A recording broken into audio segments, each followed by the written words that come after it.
Pero parang ang nangyari nga dito sa administrasyon ni Pangulong Bongbong Marcos, parang ang naging ang program allocation, ang naging palusot para mailagay nila yung mga korupsyon na nakikita at nadidinig natin sa ngayon.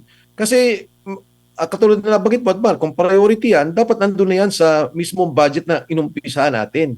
Kung ano yung sinumite, yung unprogram allocation, siguro maglalagay tayong maliit. No? Bibigyan kita ng isang halimbawa. Pagpalagay mo na sinabi natin na, o sige, hindi to, wala na to muna sa priority, pero ilalagay natin, kunyari, ang isang ospital na pagka may extra budget, ilalagay natin yung pondong yan para matapos yung proyekto. Kung hindi ba natin magawa ngayong taon, next year, priority na yan. Ganon dapat ang nagiging proseso ng ating budgeting.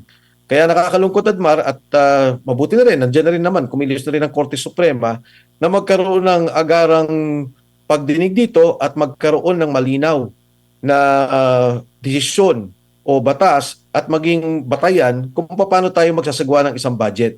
Nare-recall mo, Admar, nung araw, di ba, yung nagkaroon tayo ng Development Assistance Program o the Development Assistance Projects, yung DAP na tinatawag nila doon, at sinabi ng Korte Suprema, bawal yan.